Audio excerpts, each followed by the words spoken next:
grab it from your body. He's going to show you. I know that. Oh, okay. Okay, go for it. Buddies are... So to answer your question, Yeah. Talk loud. 20 some odd years ago, I got saved, filled with the Holy Spirit, and almost every single spiritual gift except tongues. And I think that the reason the Lord did that was to torment all my friends who were Pentecostals who thought tongues was the only evidence.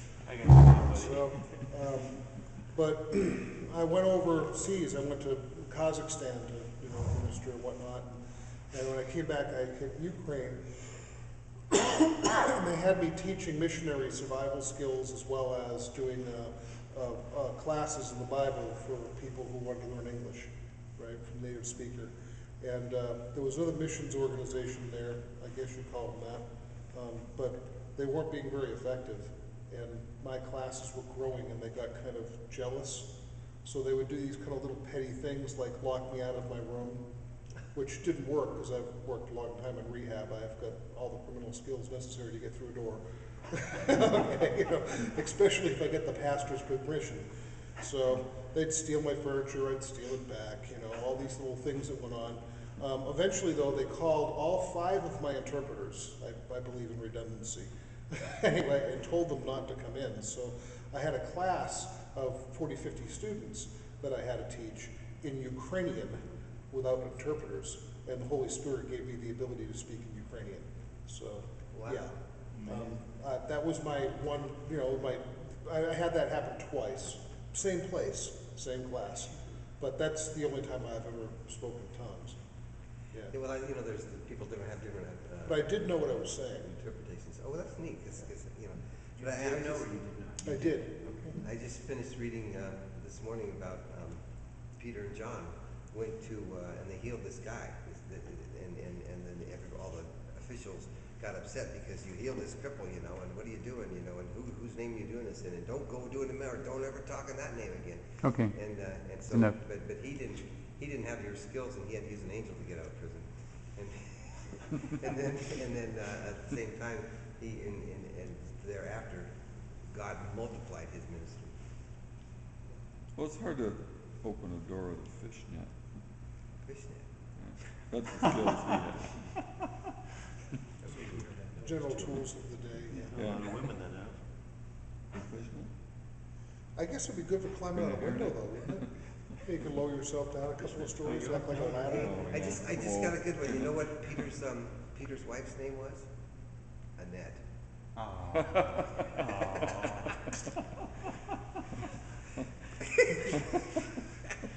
So, the Lord's been kind of impressed by the tools I use every day.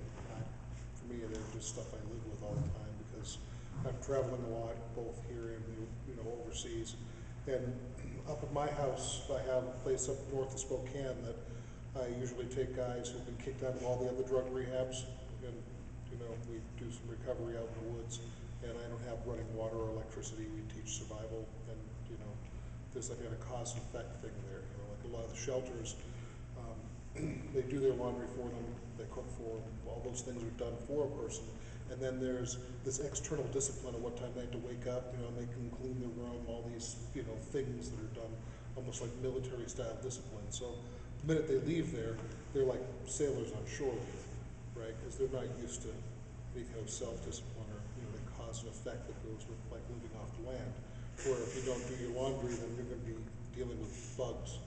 If you don't do your dishes, you're going to have critters in your camp. That kind of stuff. So, but anyway, the Lord's been impressed with some of the tools and toys that I use. So he made me wake up at 4:30 this morning so I can get ready to come here and try to present stuff. On your birthday.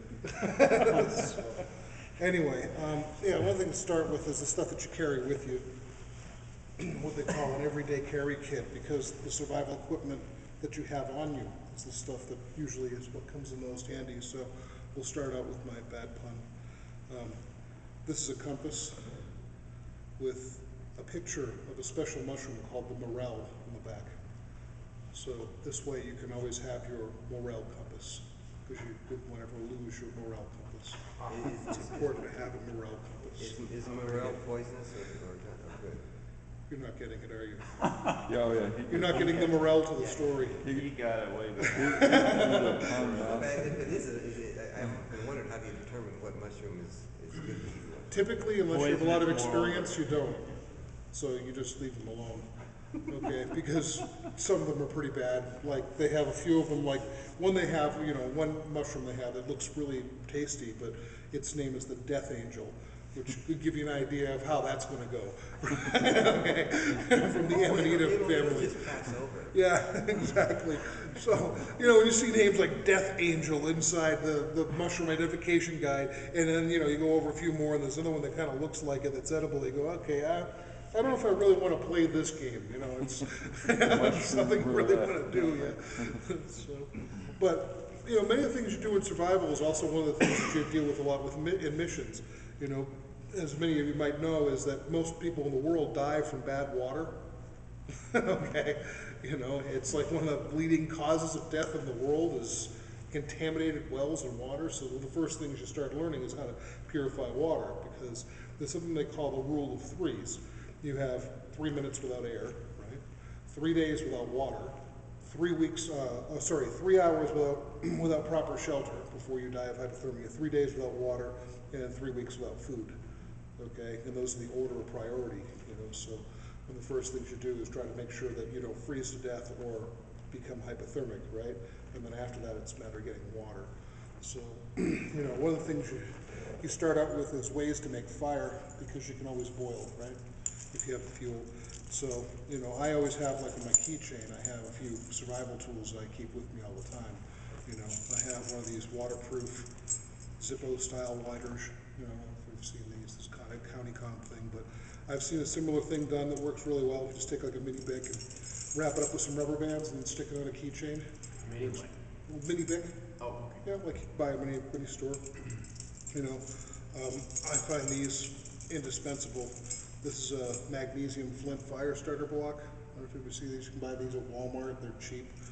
One side's magnesium, and when you scrape off the magnesium with a knife and then hit the flint on the other side, it'll light when it's wet and hot enough to burn through steel. In fact, in my younger days, when I wasn't walking so closely with the Lord, I managed to burn a hole through one of my classmates' car hoods. Okay, with one of these. So How do you keep from burning your fingers? you scrape it off onto the area that you want, and then just strike a spark to it. And I keep an army can opener pretty much for that purpose, so I don't have to dull out my knife. But you can so you have something to strike with. It just has to have like a 90-degree bevel to the edge, and then you can usually get a decent spark off of it. You almost always need some sort of blade. And, most of us, I'm sure, I don't know, half the people I talk to usually have at least a pocket knife on them. But I've always found I like these little things. They're called an artifact. It's a crowbar, right? Because everybody ends up snapping the tip off their knife because they try to use their knife as a crowbar anyway. Okay, with a hobby knife blade. So I have actually a sharp blade and a crowbar instead of a semi-dull blade with the tip snapped off. Just seems to work well for me. But, they're, like I said, they're the things you carry for every day, The handyman secret weapon. Duct tape. Oh, Okay. All right. It's because, pretty much you can cure most things with enough duct tape. Right?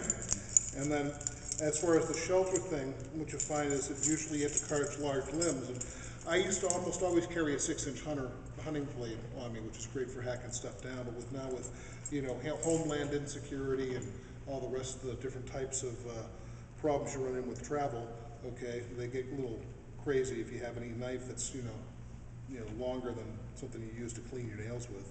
So that's when you go to a saw. And this is a wire saw they use for the British Special Forces called an SAS saw.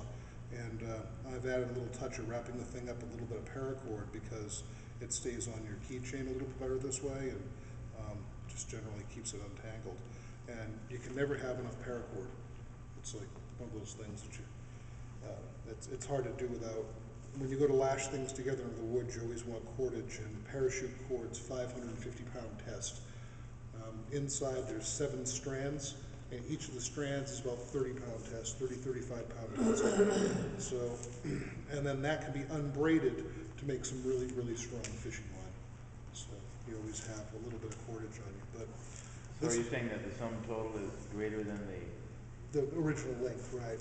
So normally, like this morning, I don't have them on, but normally I ride a motorcycle, which would explain the, you know, the Fonzie's jacket that I'm wearing. But you know, my boots, I typically have them laced with 550 cord. So I've got 15 feet of 550 cord in each boot. You know, so there's plenty of cordage. But usually in one of my pockets, I'll get to that in a minute. I usually have another 15 or 20 feet of braided. So this is the saw. And there are different ones that look like it, but this is a better style. This one you'll notice there's a different kind of, it's a braided wire that's really sharp and abrasive. Okay, there's another one that has like a spiral pattern to it that's not as good. Also, you have the 2 different size key rings, and there's a reason for that, because after you cut your first sapling, you drive it through this side, bend it over, and stick it in the other side, and you end up having a bow saw. Okay, and now you can start cutting something down and make home, right? That fits on your keychain. Yeah, go ahead and pass it around because it wants to look. So yeah, I mean, that's just the keychain. Don, I might be getting ahead of you, but that's for shelter, right? That's Yep. what you, okay. What about those little blankets, those? You get to that? Well, you'll get to that. You can, Okay, well, I'll trust that. So next to my wallet, you carry one of these, right? Which is what he's talking about. It flex back 98% of your body heat. Have you seen these? mostly aluminum outer and It's mylar. mylar. Mylar aluminum. You get about 1 or 2 uses out of them. Yeah, they're not so rugged. They fall apart really easily, but you know, in a pinch, yeah, it'll hold you over for a little bit. Like if you're freezing, and you know, when you get down below a certain temperature, your fine motor skills go completely away. Okay, you know, you start to get a little bit of hypothermia, and all of a sudden, you know, what used to be easy, like striking a match, okay, is like a sheer act of willpower, because your fingers aren't working, you're snapping matchsticks off, you just can't do it. It's interesting. There's a guy named Ray Mears who does some survival videos, but he had one of the shows where they took these Air Force guys for, and they dunked them in a tank of cold water. Right? First they had them go and light a match before they got in, and then they had them get out and then try to light a match. And what used to take a second now took 3 or 4 minutes for them to get the match lit, yeah, because of the cold. So, you know, this is good to get you to the point where maybe your body temperature is high enough where you can actually function again, and you can do things like unwrap the string from your survival saw okay, to make your shelter with. Yeah, because things can get pretty hairy. But you know, most of this stuff is cheap. You know, and the big thing is having it on you. I don't know how many times I've gotten stranded places, and little items like this pretty much saved me. You know, I have an oversized wallet now. Unfortunately, I kind of hate it, but I have an international driver's license, which doesn't fit inside your regular wallet. You know, passport, and then out with the motorcycle, you have to carry your I have Geico, and they have a larger motorcycle insurance thing instead of a normal size card, so it's this folded up paper and stuff. But while I was at it, I figured might as well go all the way with it and turn it into a survival kit as well. And while food's low on the list, I usually do carry a few rabbit snares. Okay, a small game is tasty. You know, meat. You know, everybody likes meat, but it's easy and low maintenance. So you know, if you have a piece of wire from your leader, it keeps the animal from chewing through it. And so I just made a few up, pre-made a few up out of just basically picture hanging wire, you know. But you're just making the basic noose, like so. And then you use your bootlace for this end. right? And then you have your, you bend your tree back, or you throw your weight over the top of the tree limb so that you get your, your pull and make your trigger mechanism. This usually will put food on the table. The best, of course, is a rat trap, but they're big and they don't fit in your wallet. A rat trap with one hole drilled into it and a string coming off of it and staked out will catch possum, squirrel, all the rest of the stuff too. You just gotta stake them down so that once it snaps on their head, they can't run away with it. So if you catch a rat, you eat it? If you're hungry enough, yeah. Yeah. But like I say, food's a minor concern. I always have a couple of blades on me just because it's one of the primary tools. You can do just about everything if you have a knife. These are kind of neat. You can get these really cheap on Amazon for about $1.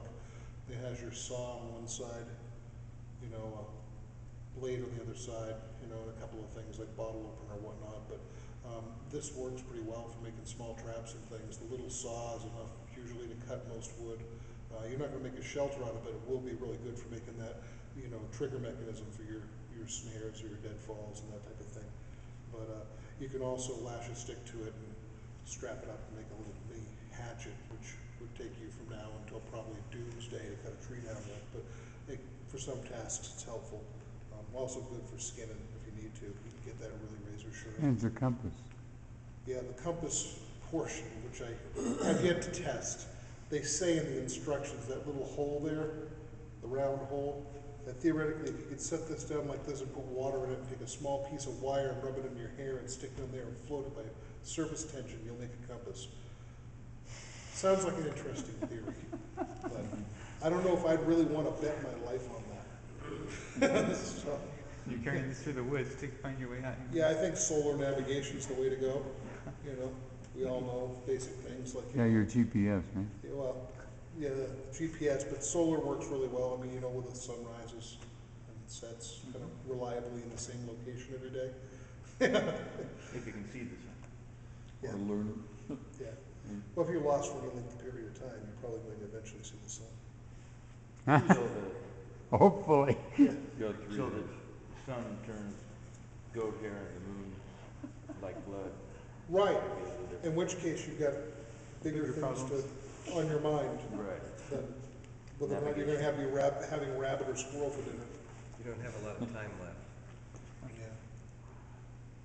Yeah. Yeah, so I mean, I always carry, fishing string and the rest of the stuff in my wallet, which is really good. But you have the basics on you. You didn't do the best part. Okay, I should do the water purification. Yes. Okay. Water is one of your big things, as I said. So one of the things you can use is, I was hesitant of the church environment, but unlubricated, These guys aren't non-chemically treated condoms, right? Because they're small, they're the most heavily tested balloon you'll ever get your hands on. And if you get the clear ones, what happens is if you put water in them and leave them in the sun for a full day, the ultraviolet light will kill most of your critters. In fact, they use that, they teach that, I think there's a Baptist missionary school that teaches the use of plastic Coke bottles for water purification in third world countries, where what they'll do is they'll make racks and they'll put the Coke bottles up in racks and leave them there for a day so that they can, purify their water. They call it the SODIS method, okay? But this is an adaptation that fits in your wallet, and maybe is not the most politically correct. Okay, but I wonder functional. if Susie would buy that if I had one of those in my wallet. Yeah, Don't try it. It's for water purification, honey. yeah. You have to show her the video.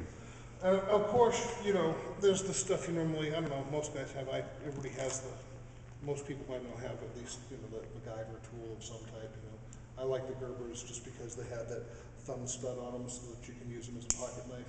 In most places I go, I can't carry a pocket knife. Even a pocket knife with a blade that small going through like Ukraine will give you aggravation. They'll consider it a weapon. But when you have a blade like that that's attached to pliers, for some reason that makes it less threatening. I don't know the logic behind that, but that's their Gerber's a good brand. I carry that one to baby brother. right. Yeah, this is the suspension. But, you know, I've had others as well, different Leathermans and stuff, they all work basically, anything that's sharp enough where you can get some skinning done with it is good. Oh, I almost forgot, things I'm almost always carry with me is my sharpening stone. There it is. And you got fishing line in there. Yeah, 100 foot of fishing line, eagle claw hooks, you know, the rest of the normal stuff. But, you know, your basic diamond impregnated, you know, sharpening stones. Yeah, because they don't go away. I used to have the little regular fine sharpening stones, you know, well, regular actually, yeah, stone, but these are fast, and they're getting cheap now. So the condoms are your water purification? You don't Water use the purification and tablets? storage. Yeah, storage. Yeah, well, tablets, you know, you only get so many, right?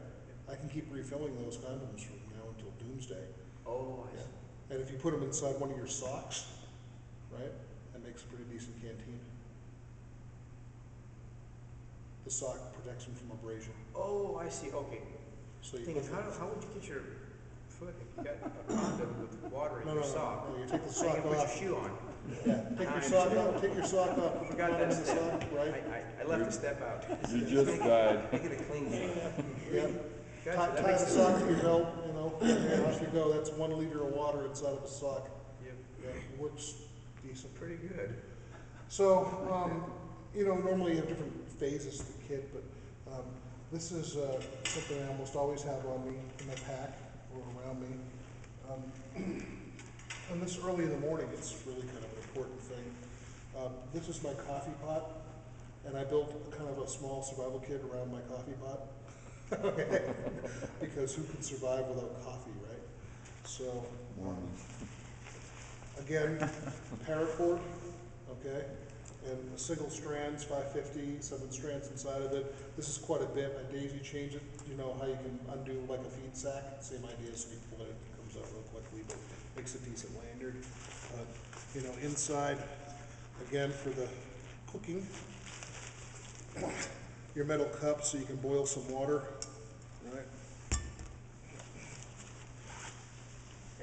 Word, push that over. And I paint things with engine paint or just leave them black because they, oh, that's good, because they heat up faster. And then this is a solid steel bottle with an Nalgene style thread in the top. This, my other bigger pack, I actually have a water filter that you can pump right into an Nalgene. And then of course you have your screen. That's so that when you put your coffee in there, it doesn't, the grounds don't come out, so you can, you know, because coffee, you need coffee. Okay. But again, you're boiling water, so as soon as you're boiling water, you're purifying water, so you're not getting the squirts. And that becomes more and more important. You know, I found that when you go overseas, a lot of places, the natives will drink the water because they're used to it, but when you drink the water, you spend a lot of time on the toilet. You know, it's really hard to get through, you know, an expository preaching class if you have to run to the bathroom every 5 minutes. Just a note that I've found. This is that on a Reflectix installation, so it makes a nice pot cozy. So once you get water boiling in here, you put rice or something inside there and throw this over the top of it, throw it inside here, and it'll stay hot enough, long enough to cook the rice or beans or whatever. So, in the bottom, we have yet another space blanket, right? Because, Are those big enough to cover your entire body? yep. I got this just so that it doesn't, you know, so the heat from the pot doesn't go through the bottom of the peel, right? And then this is just double over aluminum foil, which of course is another thing you can cook in, but I use it for the windscreen for my stove. And the stove is the part that Ward, I don't know, every time he sees somebody, he has to tell them about my stove, so I should probably show you the stove. That's my stove. Okay? It's, to my knowledge, the smallest functional stove you can get. It's made by a company called Mini Bull Designs, and it's really simple. It runs on alcohol. And I like alcohol because you can't get white gas overseas. No one knows what it is after you get out of, you know, the United States or Canada. And diesel fuel in most places has high sulfur content, unlike here, so it's nothing you want to cook over. But most of all, when you spill diesel fuel or white gas all over your pack, yeah, you smell like a truck stop. Whereas if you know, pour or lose some denatured alcohol in your pack, you can just take stuff out and it evaporates off.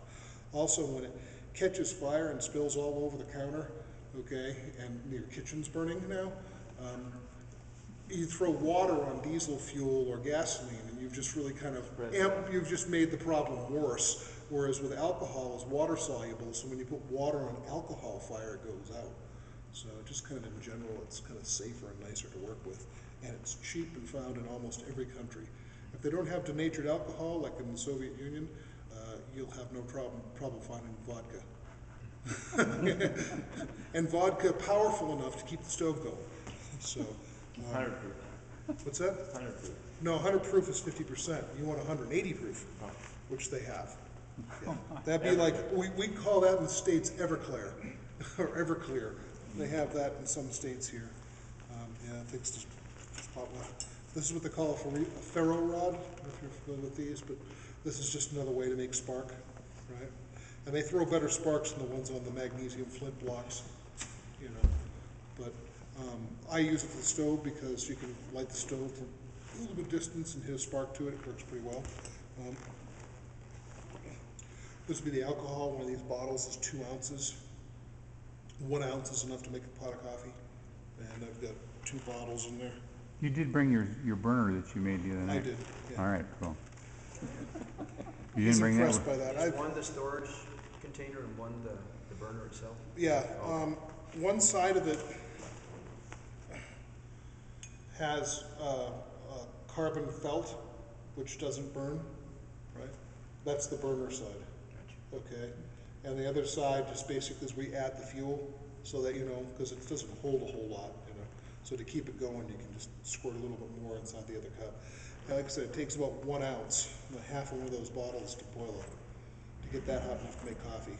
Or get this, which is half a liter to a rolling boil, right? So enough to purify, you know, whatnot.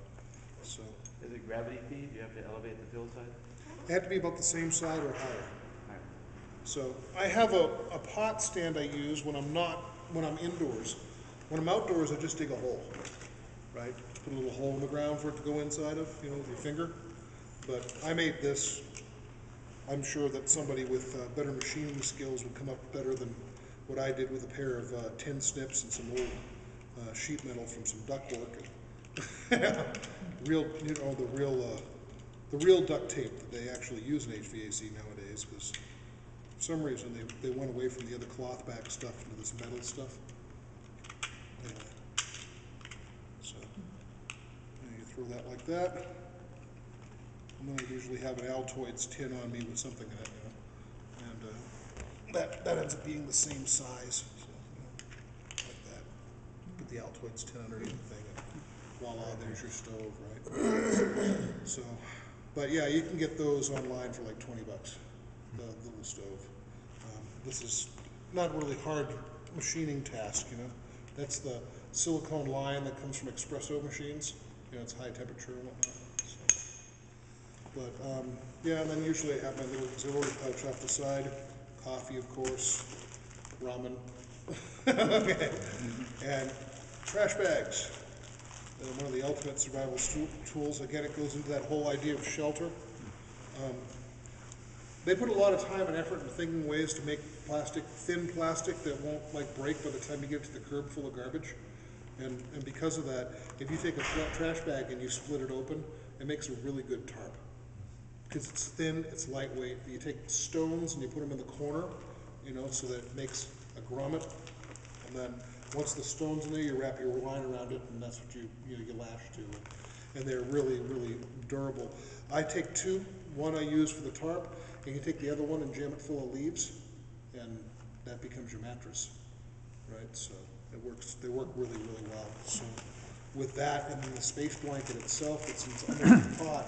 You know, you have shelter, you have purified water, right, and coffee. You gotta have coffee. Going back to it. I mean, yeah. Especially if you guys like him around it, you know, make you get up at 4:30 in the morning to explain survival stuff. So, anyway, had to give him a hard time. Amen. So he wanted to see me to show the stove that I built. I use these a lot as well. Now this comes from Venom energy drink, okay? They're aluminum bottles, okay? There's also another one I just found called Real Tree. It's also an energy drink, but they make them out of aluminum bottles as opposed to an aluminum can. They taper at the top. And when you cut them open, cut the top off and invert it and put it in here like so, you'll see there's little holes all around the outside, Pass it around. okay? And then inside, there's a place for it to weep. So when you put the alcohol in, most of the alcohol will go between the two walls of the stove. And when you light the inside, the flame in here acts as a primer pan that will heat up the alcohol between the two layers and cause it to boil. When it starts to boil, it'll force jets of alcohol vapor out the holes. And when you put your pot on it, it'll light. There you go. There's just like a regular burner cookie. I'll demonstrate that in a second. It really is cool. Yeah, here, pass that around. But yeah, he really likes that. So the stove is the stand as well. Right, as opposed to this one, which, yeah, is a little bit more compact, but, not quite as good. And I almost always, again, when I carry that, that usually goes inside of a stainless steel pot I have, surrounded by this, which is what was meant to be a dry sack for canoeing, okay? They're made by Sea Line, right? They're inside, they have, like a liner that's totally waterproof. But this is 10 liters. So again, like I said, water is kind of important. Okay? So this gets you 10 liters of water from the river, and then, you just roll this thing over like so, and it becomes a nice waterproof bag you can carry easily back from the river, right? And then, of course, if you hang this in a tree, right, because it's black, the water gets warm, which can be useful if your stench is starting to scare people. So. But not, the only way to kill off bugs is UV in clear. UV, right. But this will get it from the river to your campsite where you can boil it.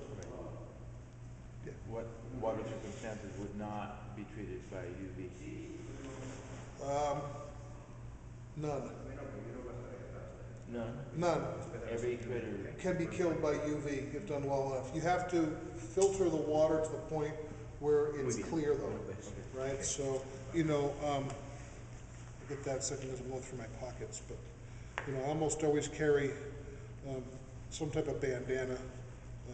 Nowadays I carry some of those ones that are made to go on your head because they go between your helmet and your motorcycle thing. But if you take a normal bandana and fold it over a couple of times and put it over the mouth of the canteen and then pour your water inside of it, it'll get most of the silt and critters and whatnot out of it, anything that you can see swimming, right? Because UV will not penetrate that far. It has to be, most of the particulate has to be out. So you just spray it through a t-shirt or whatnot, and that's usually all that's necessary. So, yeah, UV and heat work really good.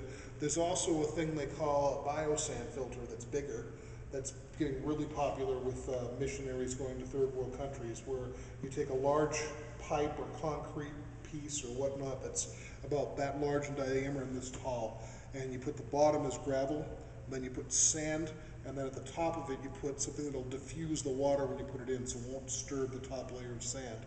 And then at the bottom you run your pipe out and then back up so that it keeps a level of water just below the sand.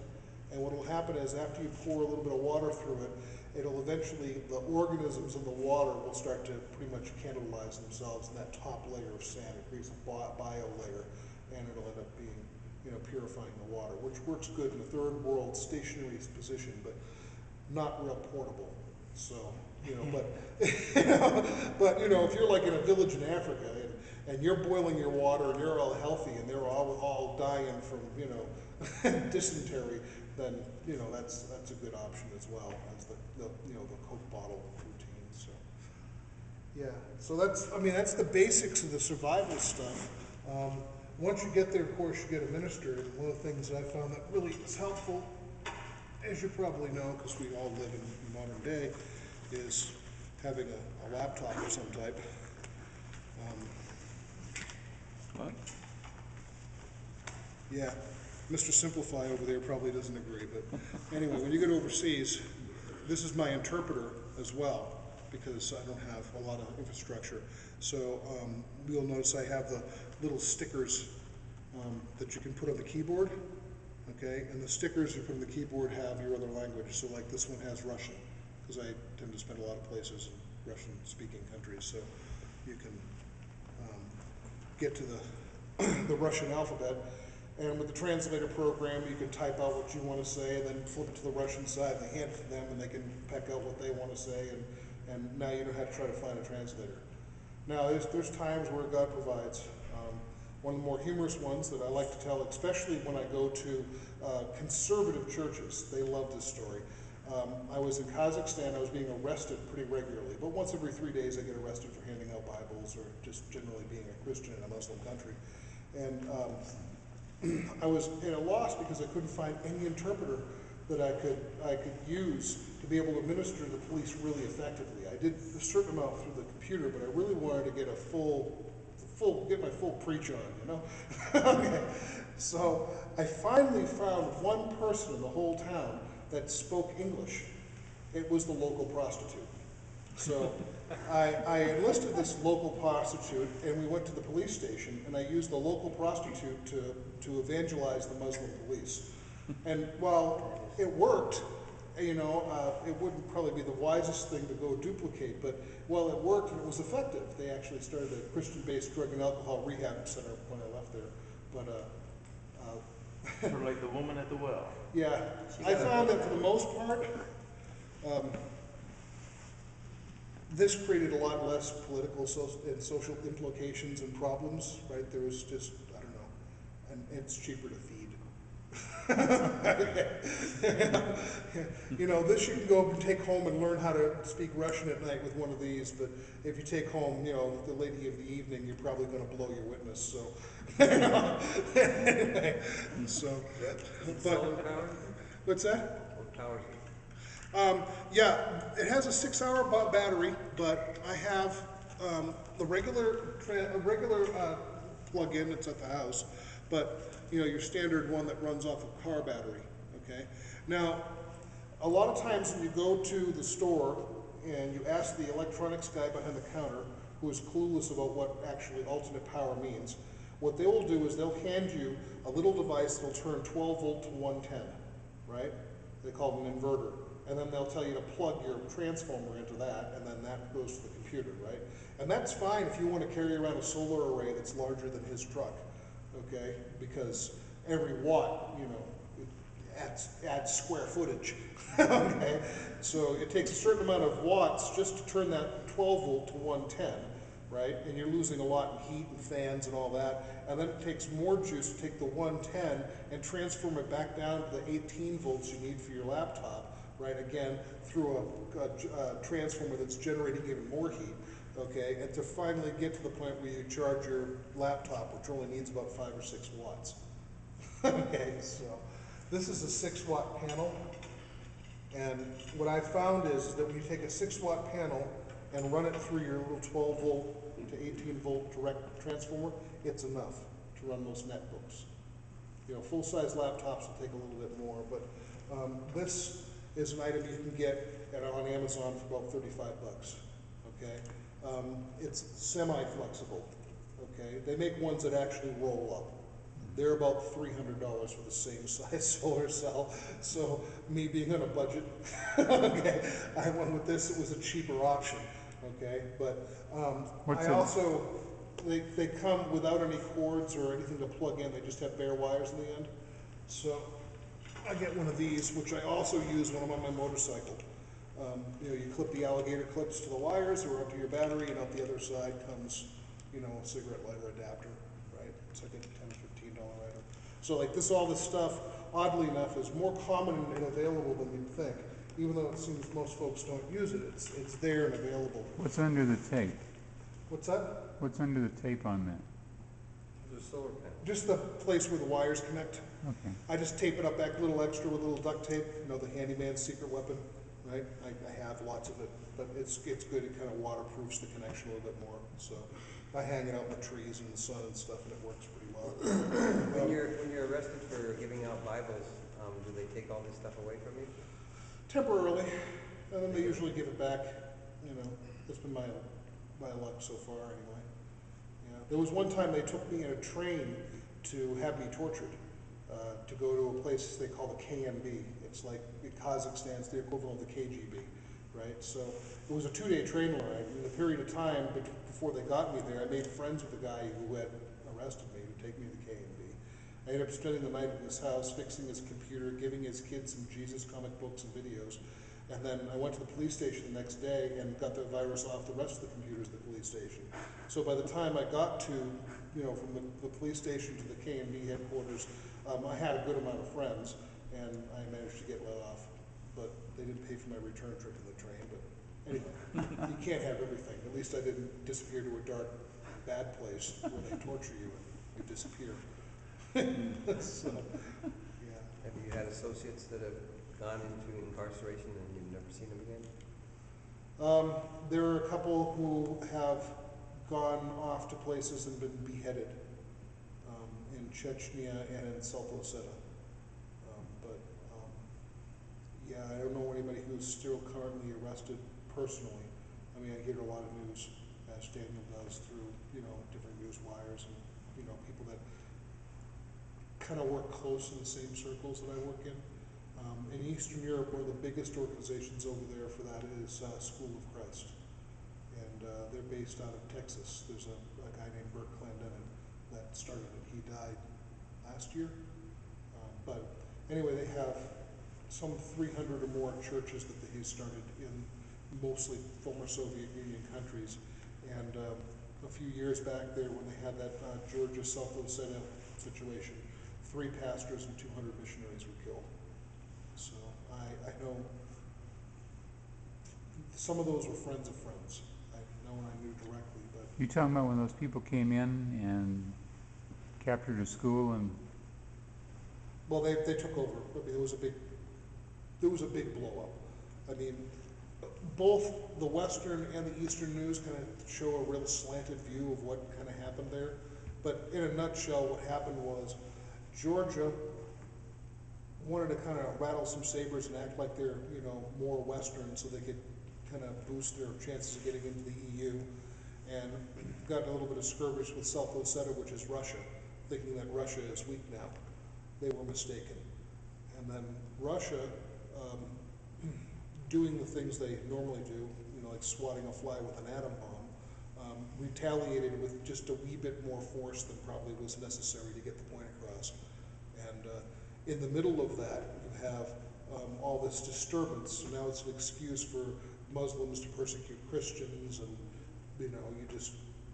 anyway, it was a mess. It was a huge mess. But they had, times where the Russian army came in and raped all the women in the church and killed the men, and I mean, it was just, it was pretty hideous. There are other friends I know that have had a lot of narrow escapes like myself. I've been in house church meetings and then had the KMB come and raid, and everybody kind of takes off. No one gets caught because it's almost you get used to it, you know what I'm saying? It's almost like fire drills in school, the KMB are coming to raid the church. Oh yeah, again. It's like, Back in the tree. it starts to become more of a nuisance than a real threat, although if they did actually catch you, there'd be problems. But, people are kind of, they're used to it, so. But what do you do with the concept or the issue of martyrdom? I'm a brand new missionary. I'm going into an unknown country, and I have this big martyrdom fear thing. I'm going to die. Maybe 10 years later, you're like the Islamist who's looking for the opportunity to die. Is there a change in your mind frame, your mindset? Well, I think different people's walk, they have different levels of faith, I guess. Before I got saved, one of the things that really kind of impressed me when I was in the Army, I was studying, we were getting ready to fight a war that didn't exist. The secret war that everybody knows about, where we supplied arms to the Mujahideen, okay, under Reagan. Anyway, so we studied these people, right? And the Mujahideen, what they would do is they would have a funeral service before they went off to fight the Russians. Okay, so they were pretty much accepted they were dead already before they went off to fight. And that kind of impressed me. So later when I really kind of grasped the concept of what it means to be a Christian, that we die to ourselves, right? I got it.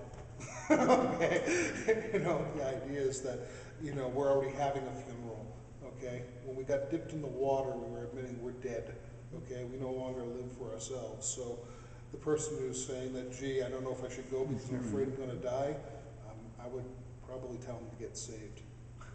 But, maybe that might be a little harsh, but, I mean, really, if, the idea is that, you're looking forward to being with Christ, absent with a body, present with Christ. I mean, what's the downside? I think that where we're going is better than here. It seems like maybe we should be fearing God more than we should be fearing the Taliban. I don't know. I mean, these are just thoughts here. I mean, again, I, don't want to be too overly convicting or or like my pastor Yes, back yes. home accuses me of sometimes of beating the sheep. But stop beating the sheep. There's a line, I guess, somewhere. I haven't found it yet, but anyway, yeah, will be my understanding of it.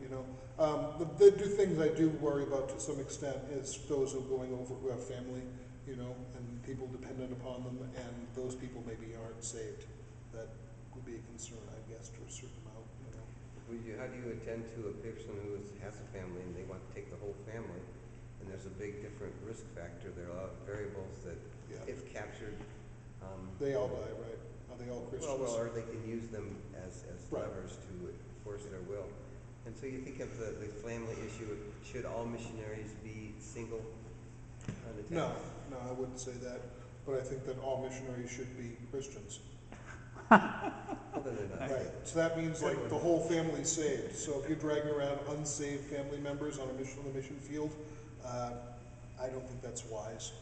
I think it's probably that everybody be saved before you go over there, because then everybody is assured of where they're going. There's a good chance they'll get saved if they go there anyway. Where is back home? Yeah. What's that? Where's home? You said back home. Well, I have a piece of land north of Spokane, and in the last 6 years, I've been there for maybe a week. So, yeah, I guess home is where I hang my hat, kind of thing. Yeah. How do you fund your trips? Prayer.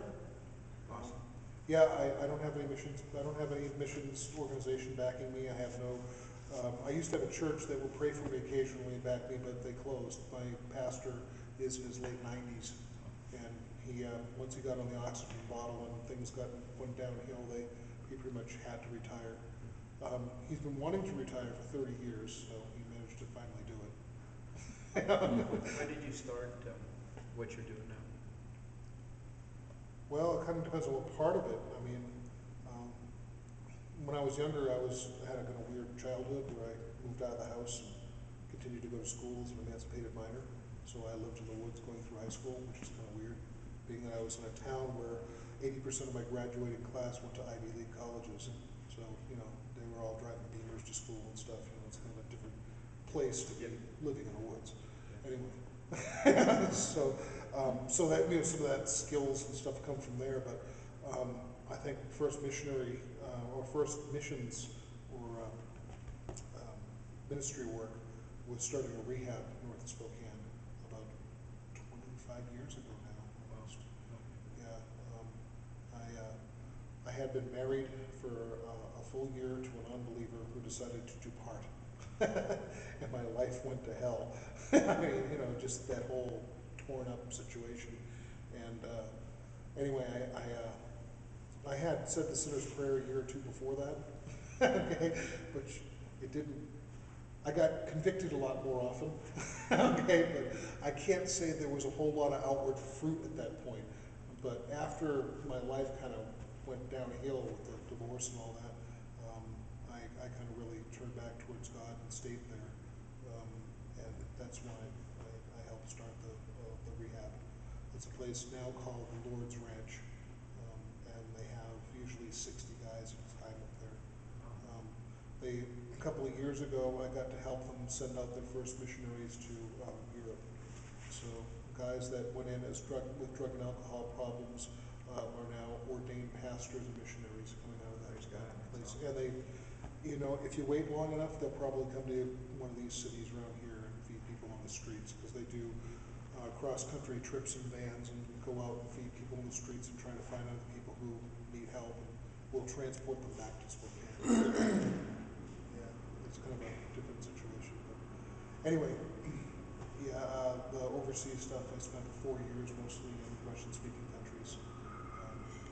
I left with a one-way plane ticket, $100 in my pocket, and landed in Germany. So it was the cheapest flight to someplace on the other side of the Atlantic. You just felt the calling to go? Or just, I had oh yeah, he wants me to do the stove. Okay. Ward really isn't best with the stove, so. Has he shown you his chain and his ring? If you really want to Finish what you're doing first. if you really want to go all the way with it, I could use water. You want some coffee Safety on his thing. birthday? Anyway, yeah, I was my brother. My brother's wife is on dialysis. Okay, and because of that, and they do homeschooling, so they pretty much have to have childcare all the time and different people that come in to help, and usually they do. But there was a period of time there where they didn't have anybody to cover that, and they have this like homeschool co-op situation. I don't know if you have those down here, but they're popular in the Northwest, where a bunch of moms get together in a building and they generally help teach each other's kids and stuff. And they have computer labs and stuff like that, where they can do a lot of stuff you wouldn't do in the home, right? So I'm there in this mom's room where the moms wait while the kids are in class and drink coffee and talk about how they can shear alpacas and knit sweaters from rabbit fur or whatever, and all that stuff that you only really run into in a homeschool co-op. Lots of ladies in denim jumpers, Anyway, it's a different environment. And I'm having a cup of coffee, and suddenly I'm no longer having a cup of coffee. I'm on my knees getting up from a place in the middle of the desert, holding my Bible and looking out at these two armies, one on either side of this giant ravine. Okay, one's an Eastern army, one's a Western, in a place where the two meet. And I know that I'm supposed to go to this place. Okay, and suddenly I feel myself being lifted up, and I'm looking down, and I can see where it was that I am, and where it is in relationship to Jerusalem. I don't know why that was important, but that's how I located it on the map. And then suddenly I'm there with my coffee again, looking at it, going, gee, they make this stuff strong these days. So I went over to the map and looked at it, and I found out that the place in the map was somewhere called Kazakhstan, and I didn't know where Kazakhstan was until that moment, because I'd never heard of it before. It's never in the news. It's larger than all of Western Europe, and it's like the 10th largest country in the world, but you'd never hear about it. Okay? It's in between Russia and China, for those who are curious. You go to a map, it's big. It's easy to find. Okay, but again, it's not the news. They still get a good, strong iron curtain when it comes to the news. So God transported you to show you what you need, where you need right, to there be. you go, yeah. I guess you God, call that that's a amazing. waking vision. That is amazing. Right. Yeah, no, that's So amazing. he didn't stutter, so No. I went. Okay. So I immediately stopped taking new people to my rehab center, where I take, not the Lord's Ranch, but on the other side of town, which they refer to. My name, by the way, is Don Finney, so they called my ministry the Finney Farm. Like the funny farm? Yep. It's the Finney Farm, right? Yeah, and because it was all men in the woods, we referred to it as the Finney Farm Pentecostal Monastery. So if you go on Google and type in Pentecostal Monastery, I'm still the only one. But anyway, I stopped taking new guys in.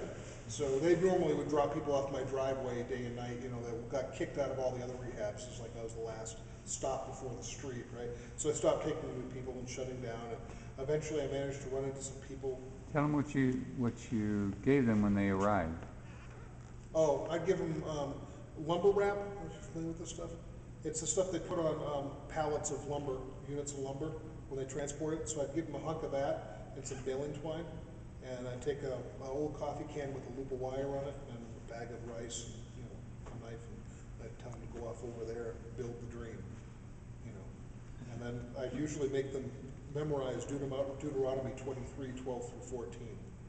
And typically in the King James. And that was an important verse. If anybody's got a King James And they built and a, wants to read that, you'll get some humor out of that. But Deuteronomy 23, 12 through 14 is an important verse when you go to the Finney Farm Pentecostal Monastery. So, What do the two armies represent? You're in the middle of this. two armies, yeah, NATO and the Eastern armies. And actually, right now, that's kind of what's massing up. Okay. Yeah. West versus east. Yeah, so, you know, all the different presence between Georgia all the way around to Uzbekistan and that area, they have all these bases and stuff, and a lot of that's, you know. So, did, So you I mean, got I'm King Jimmy curious. there? No, that's New King James. Okay, that's Here's close. the King James. Thou shalt have a place also without the camp, whither thou shalt go forth abroad. And thou shalt have a paddle upon thy weapon, and it shall be when thou wilt ease thyself abroad, thou shalt dig therewith, and shalt turn back and cover that which cometh from thee. For the Lord thy God walketh in the midst of thy camp to deliver thee, and to give up thine enemies before thee. Therefore shall thy camp be holy, that he see no unclean thing in thee, and turn away from thee. Very good. Right, so that was the first thing they had to memorize when they came on the property, was like the, you know. And how Some big- guys go right to John 3:16, mine's Deuteronomy 23, 12 through 14, because I just found that things went smoother on the property if you weren't stepping in piles, so. and how big could they build out there? 10 by 12, because any larger requires a building permit in Spokane County.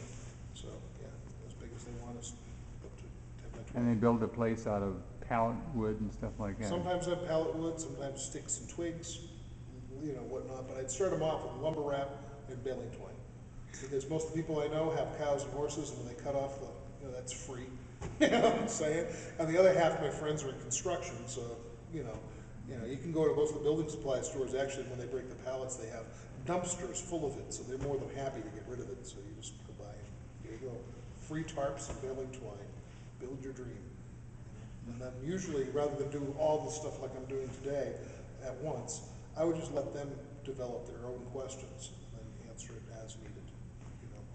Also, I require that they wrote a full commentary on one book of the Bible with Greek, Hebrew references and commentary and whatnot, so that they have their own commentary on the Bible. when they Their get own done. commentary. Yeah, so they have to write their own commentary when they're on my property. Yeah, and then attend a church on Sunday, How long is their stay? as long as they want. Yeah. I had some guys that, usually after 2 weeks, there's like a magic time there. The first 2 weeks is the time they bounce off the walls or the trees and yell at chipmunks and try to blame everybody but themselves for their predicament. Okay, and then usually after 2 weeks, they figure out that there's a cause and effect to things, that when they don't bathe, there's bugs, and when they don't clean up, there's animals. If they don't work hard enough, then they don't eat, they figure those things out over, usually within about a week or two, okay?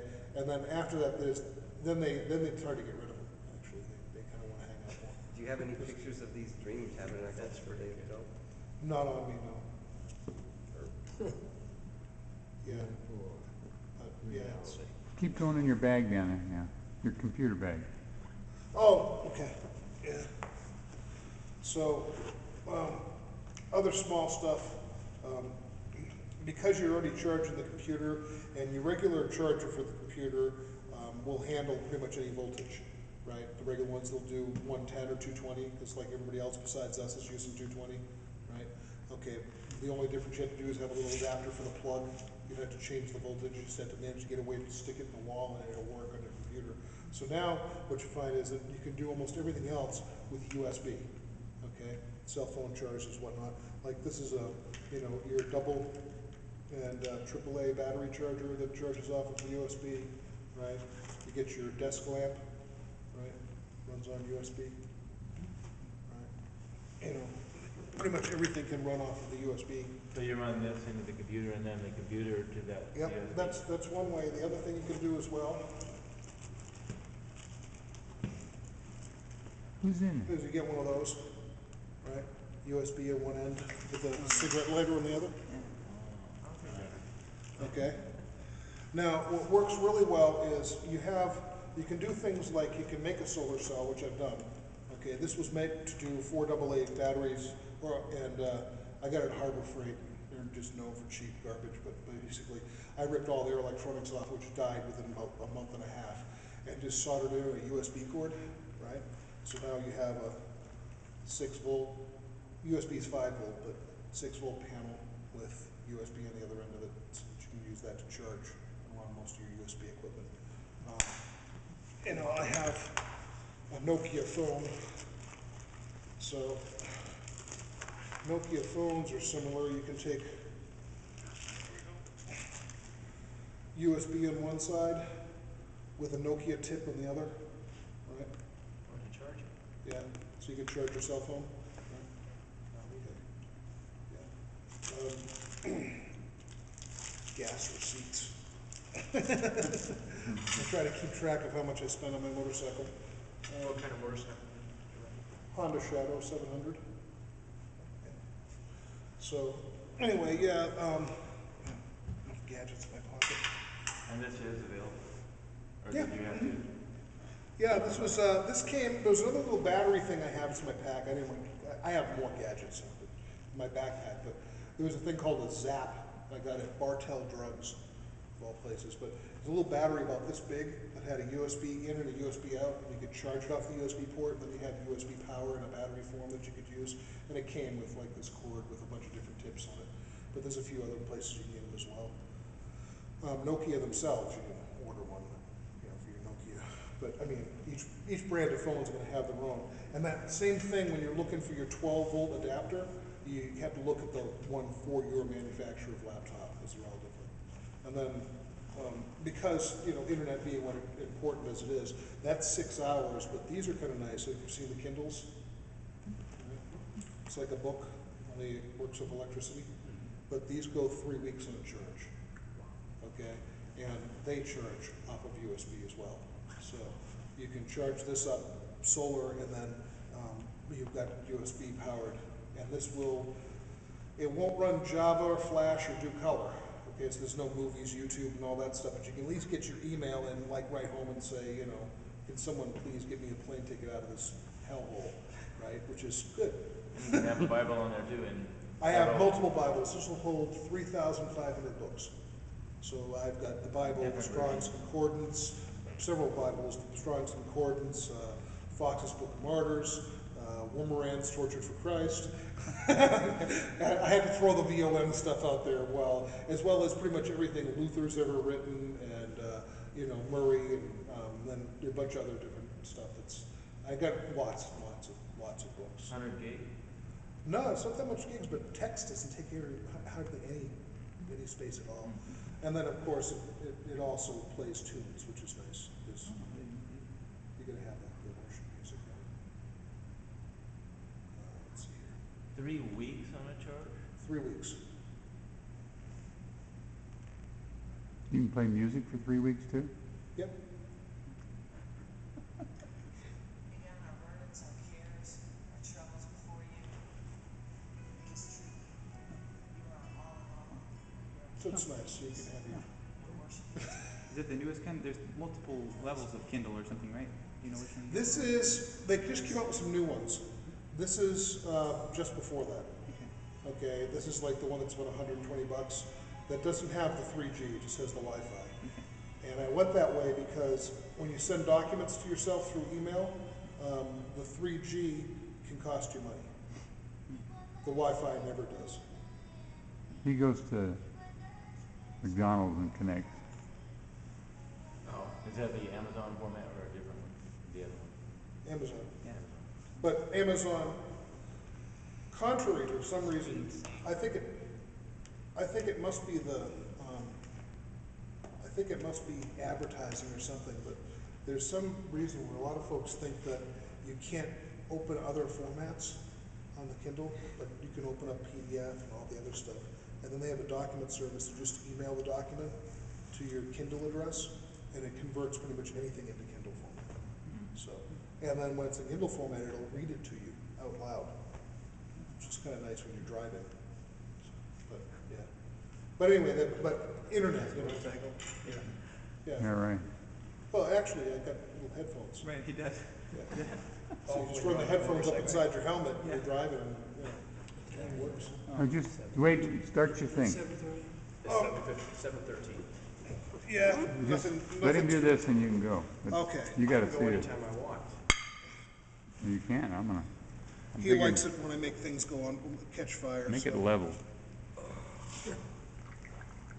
There we go. We'll make some fire. Level the thing. And It's this fine. is, The rubbing stove. alcohol No, methanol. So, you can buy it any, I use methanol, which you can buy at any, gas station. Denatured. Well, I use heat, gasoline antifreeze, Oh, in the okay. yellow bottle. Oh, okay. It's like everywhere, but denatured alcohol will You work get as it well. at paint stores, denatured alcohol.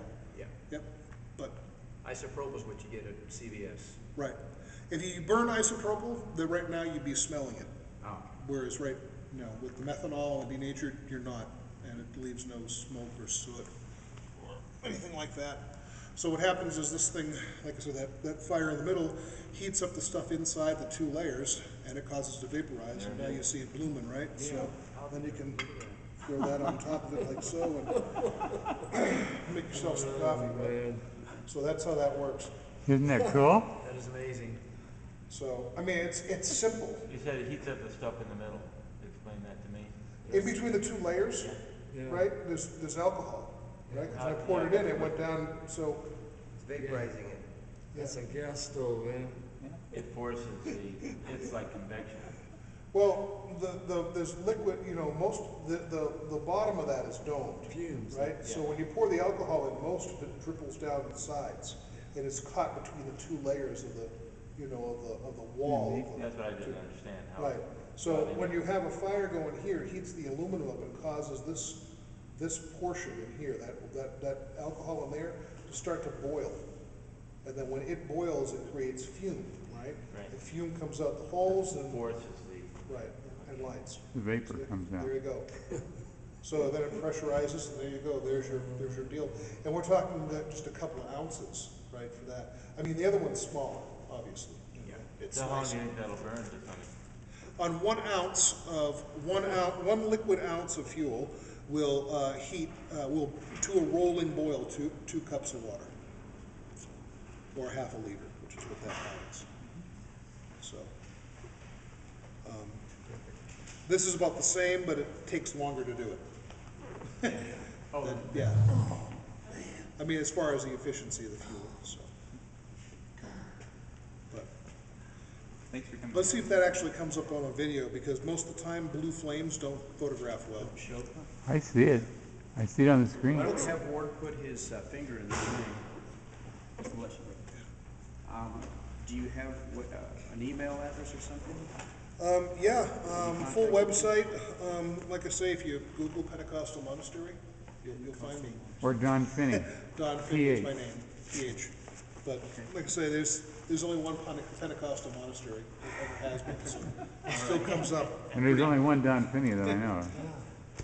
This week, you guys are on. This week? Yeah, preferably, I don't know what to tell her when I get home. make something up, man. How long are you gonna be in town?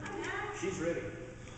Well, I'll be heading out from the Barshes at Tuesday, and I'm not sure tomorrow, so, from there, I'm not sure. I might be staying over in Sedona, or I might not. I got another friend who says he has contacts that he wants me to hang out with for a while over in Sedona, but I woke up this morning, checked my email, and I still don't have an address, a name, or a phone number, so, Don't know the guy's name. no, I don't know anything really about him. And your friends, Dan in, Scalf, and your friends in the hospital. just got out. Did he really? Yesterday. Like I said, it's his method of evangelism. You know, he just dies and comes back to life and then evangelizes people. It's like his thing. you know. Yes, I can. We've been trying to dissuade him from using that method because it kind of makes people worry a lot. Which hospital was he in? Well, he was somewhere between Bloomington and the Quad Cities in Illinois. But Well, I can see why you kept referring back to coffee. I can hardly wait to hear about the next time you go on a trip. And maybe even evangelize some Ethiopian eunuch or something there you go. Yeah. while you're out there. Well, you know, the thing is, if I did it that way, I wouldn't have to worry about plane fare so often. Right, that's what I was And then, thinking. you know, the whole need for like internet and stuff like that wouldn't be as much of a concern because, you know, you go seize all the money transfer and try to set up plane tickets that you can afford. You know, because that's like playing the stock market. I don't know if you've ever seen that. You know, you get on like Kayak, Momondo, and those others, and you got to keep, you know, every couple hours you hit it again and see if they change their prices. And, you know, when it gets low enough, it's buy. And it's like, I'm serious. You feel like you're day trading. And who has time? There's your hot water. What's that? There's your boiling Oh water. yeah, it's boiling now. As long as it doesn't catch on highway. That's quite ingenious. I'm gonna make a few of those. This is temp- Yeah, I have a Dremel, cordless Dremel, that I converted to run off USB power, so I can run off my solar cell. So on a sunny day, I can go and make those things up with my little cordless Dremel. It's And- enough to run it continuously. And then right Yeah, after if you're a good son. Yeah, Yeah, so it's enough to get it done. casino. it's amazing. Isn't that cool? And the first one is Charlotte. Did you bring the eggs? Sorry to say, Do you have any? the chickens are on strike. Oh, yeah, okay. Yeah, it's a certain time of year and they seem to like to lay less. Yeah, What breed chicken? we have several. Okay. Rhode Island, Garden. First with this. There's one called a Buff Orpington. Okay, and they lay half as many eggs as the other ones do, but they do it all year. Okay. Yeah, as long as you don't keep it from being frozen. But the other ones, when the days get longer or shorter, there's something that kicks in and they stop laying as much. The Some of Buff these are Orp- moldy. yeah, the Buff Orpingtons don't do that. I see. And they're a bigger chicken, so they're not too bad for eating. You know, whereas a lot of layers really don't have as much meat on them. So they'll kind of dual purpose. So if they go on strike, we can remind them of how much they weigh. Making coffee. Yeah.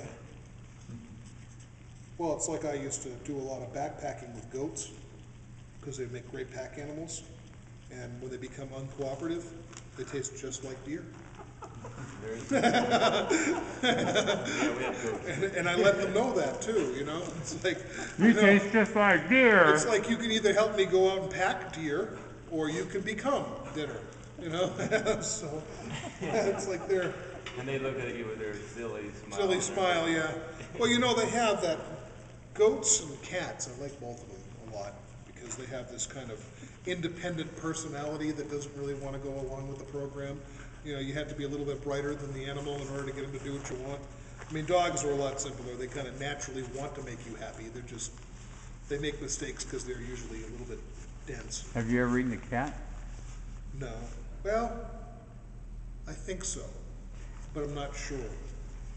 You know, I had a friend who was a missionary in Sudan, and he told me before I went on my first trip, he says one question you never ask on the mission field. What are you eating? Close. The question is, what kind of meat is this? Yeah, just, you have to ask, you really don't want to know. I had coyote jerky once, it was horrible. Yeah. Well, the rule is, it's supposed to be old cat or young dog. That's how it works, yeah, I guess. Because young cats are tough and old dogs are tough, but flip it around for some reason. Younger dogs are more tender and older cats are more tender, I guess is the. You gonna pour that in your pot? Yep. Is that enough water? Enough to make a cup of coffee. Yeah. Don't The burn coffee's it. good.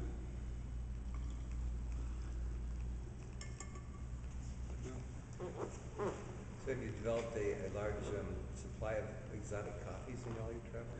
No. Actually, the United States has the best coffee in the world. Yeah, everywhere else I've been, the coffee is absolutely horrible. Even the places where they grow it, it seems like they don't know how to roast it right. They just don't know what they're doing. I think it all becomes because of the Boston Tea Party is really what it amounts to. It all traces back to that, you know. We lost the ability to have tea, everybody else didn't, okay, and we switched to coffee. And then even when we got the tea back, no one cared. Okay, so, you know, we got Starbucks and Tully's and Seattle Best. We have the best coffee in the world. You go overseas and most places don't have a coffee pot, you know, like we have, like a coffee maker. What they'll have is they'll burn the beans so they can grind it to a powder, and then they'll add that to a cup of hot water and let it sit until it settles, right? So it's over roasted, nasty. Terrible. It's not good. I don't think it's all that good. You know, the Turkish, you know, have that Turkish coffee thing, but everybody has a version of that, pretty much. But that's why they have that dark, what they call European roast, because they just don't make coffee like we do. They don't know what they're doing. Okay, but the tea is good. Here, the tea is like the sweepings off the factory floor. Okay, over there they actually have good tea, so you kind of switch, you know. And when you get closer to China, there seems to be more tea. Just kind of how it works. I mean, Kazakhstan's right next to China. I mean, you know, Russia's right next to China. You get pretty good tea up there. My favorite's the stuff they call green gunpowder. It's like they roll the leaves up in these little tiny balls, and when you put them in the water, they open back up. They're really good stuff. But when we get it here, it's turning brown. Right? Black tea, black tea was an accident. The English took the tea, put it in the ship, brought it to England, and by the time it got to England, it turned black, oxidized, and mold, right? And they still liked it. So then they started figuring ways to make that happen on purpose. Okay, no joke. So the tea leaves, when you let them dry out in the right conditions while it's still moist, like in the hold of a wooden ship, okay, it turns it black, but naturally it's green. So, and that's how most of the folks where the tea's growing drink it, and it's better that way. It really is. Yeah. So black tea is just green tea gone black. That's right. Yeah. And then sometimes they get creative, like, you know, Earl Grey, where they put oil of bergamot or something else inside there to give it a little extra flavor. But yeah. Yeah. Well, that's because most of us just drink coffee. We've given up on tea a while ago. Something about taxation without representation. I think we're back there again. Maybe that's what all them Tea Party people are about, huh? He doesn't want to bring that up. Hey, I'll tell you what, I brought. No, that's the Occupy Wall Street people. Yeah, that's. Yeah, they're the free handout people. That's what I mean. Yeah, the Tea Party is a little bit different. Yeah, right. They demonstrate and they carry guns, so they don't tend to get locked up as quickly. I brought 5 types of coffee back from Costa Rica, and I didn't like one of them. Right. Yeah, now the beans are awesome. That's the thing, is I worked at a coffee place in outside of Boston, and you know, you get the coffee beans from places like Costa Rica, and they're great beans, but they don't know how to roast them. You have to get the beans raw from them and then send them to someone here that knows how to roast beans. So, yeah, there's a lot to it than just more to it than just having the right bean. Anyway, so now that I've capitalized the whole meeting. That was the deal. That's Oh, was good. that it? Okay. How would you like the guys here to be praying for you? I have no idea what I'm doing next. No joke. I have absolutely no idea. You know, before when I went over to Kazakhstan, I had a vision, right? You know, God told me what to do. Didn't stutter. Pretty straightforward, but, you know. And when I went over, it was interesting, is when I went over as if I'm not coming back. I mean, I sent off all these letters to people and emails and whatnot to different mission organizations asking if they needed any help when I got there, right? You know, because I'm going. Right? I was pretty clear on that. But I would get all these emails, these encouraging emails back telling me, you know, not to go there, I'm going to die, you know, which was kind of amusing. The one that I thought was the best, though, came from VOM. Voice of the Martyrs sent me a letter saying, don't go there, you'll die, which I just thought was just awesome. Yeah, because, you know, I mean, they're like known for doing ministry in places where, you know, there's persecution and restricted countries, so it was just a uplifting, encouraging thing to see the most radical group of missionaries tell me, don't go there, you'll die. Yeah, I'll tell you what. You said you have no idea what you're going to do next. Sounds like the perfect servant. Stand. Yeah, I mean, I mean, if you did know exactly what you were going to do, then you might, Right, I mean, I've got some general ideas. I mean, I've got an open invitation to stay at a campground for free just outside of Palm Springs, which sounds nice, you know. this time of year. Yeah, I mean, especially since right now, my property in Spokane's on the market, and I had to pull all the better shacks and hovels off of it, you know? You know, so, so that I might actually be able to get it sold, but, because, you know, some people just aren't really into the whole, you know, better shacks and hovels look, you know, so, yeah. Is there water on it? No,